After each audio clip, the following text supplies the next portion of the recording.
But she's had the flu for 14 days. Should she get a flu shot? Well, no. If she got the flu for 14 days, she's as protected as anybody can be, because the best vaccination is to get infected yourself. And So she should not get it? if she really has the flu, she definitely doesn't need a flu vaccine. If she really has the flu, She should not get it again. no, she doesn't need it, because it's the most potent vaccination is getting infected yourself. This is an ongoing question, and we've had ever-evolving opinions from you, Dr. Fauci. Currently, antibody surveys show that 80% of children, approximately 80% of children, have had COVID, and yet there are no guidelines coming from you or anybody in the government to take into account their naturally acquired immunity.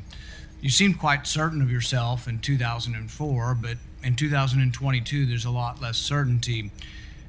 One of the things that we also know after looking at this for 2 to 3 years is that the mortality from COVID is very similar, if not less, than influenza. So when we look at this, we wonder, why you seem to really embrace basic immunology back in 2004 and why you seem to reject it now. Well, I don't reject basic immunology, Senator. And I have never denied that there is importance of the protection following infection.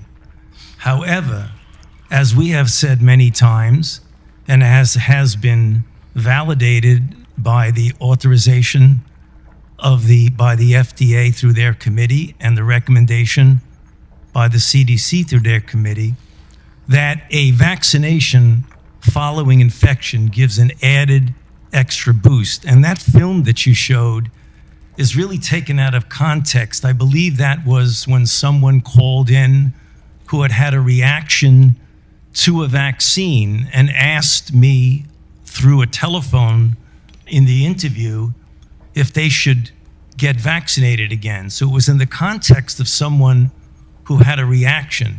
And as a matter of fact, Reuters fact check looked at that and said, Fauci's 2004 comments do not contradict his pandemic stance. Actually, words don't lie. If you look at the words behind me, we can go over them a little bit at a time. She doesn't need it because the most potent vaccination is getting infected yourself.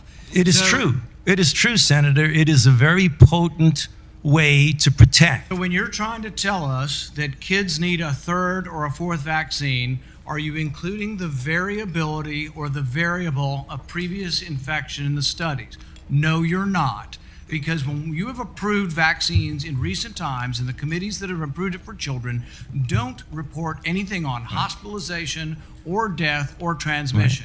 They only report that if you give them the jab, they'll make antibodies. And you can give kids hundreds of jabs and they'll make antibodies every time, but that does not prove efficacy. So what you're doing is denying the very fundamental premise of immunology, that previous infection does provide some sort of immunity. It's not in any of your studies. Almost none of your studies from the CDC or from the government have the variable of whether or not you've been previously infected. So let's look at adults. I've had 3 infections. Should I get a 4th one? If you're going to measure whether I get a 4th one, you need a category that has a 4th one in it, and you need one that has nothing in it, no vaccine or the 4th vaccine. But you also need to know whether they've been infected. If you ignore whether they've been infected, you're ignoring a vaccine, basically. So you're ignoring a variable. So what you're giving us is you decry, and people decry vaccine hesitancy. It's coming from the gobbledygook that you give us. You're not paying attention to the science. The very basic science is that previous infection provides a level of immunity. If you ignore that in your studies, if you don't present that in your committees, you're not being truthful or honest with us. And furthermore, we've been asking you, and you refuse to answer, whether anybody on the vaccine committees gets royalties from the pharmaceutical companies. I asked you last time, and what was your response? We don't have to tell you. Right. We've demanded them through Freedom of Information Act, and what have you said? We're not going to tell you. But I tell you this, when we get in charge, we're going to change the rules, and you will have to divulge where you get your royalties from what companies, and if anybody in the committee has a conflict of interest, we're going to learn about it. I promise you that. Guys like Fauci get up there and start talking, he doesn't know anything really about anything. And I'd say that to his face. Nothing. The man thinks you can take a blood sample and stick it in an electron microscope, and if it's got a virus in there, you'll know it. He doesn't understand electron microscopy, and he doesn't understand medicine, and he should not be in a position like he's in. Most of those guys up there on the top are just total administrative people, and they don't know anything about what's going on the bottom. You know, those guys have got an agenda, which is not what we would like them to have, being that we pay for them to take care of our health in some way. They've got a personal kind of agenda. They make up their own rules as they go. They change them when they want to, and they smugly, like Tony Fauci, does not mind going on television in front of the people that pay his salary and lie directly into the camera. You can't expect the sheep to really respect the best and the brightest. They don't know the difference, really.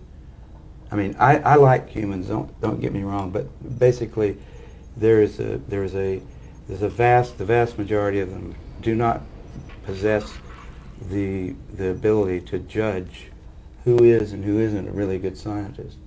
I mean, that's a problem. That's a main problem, actually, with science, I'd say, in this century, because science is being judged by people. Funding is being done by people who don't understand it.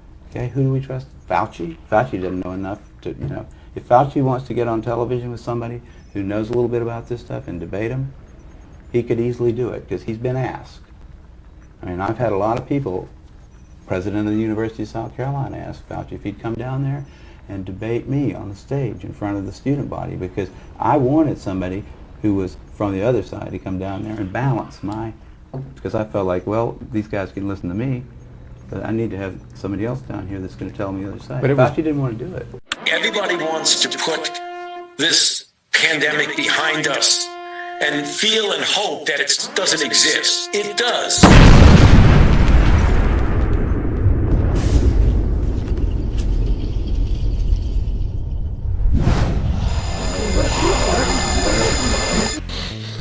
This percentage that's really misled by these conspiracy theories, it's unclear to me. There's millions of messages out there, where my name or Dr. Fauci's name is used, but do people really believe that stuff? We're gonna have to get educated about this over the next year and understand, how does it change people's behavior? How should we have minimized this, either, working with the social media companies or explaining what we were up to in a better way?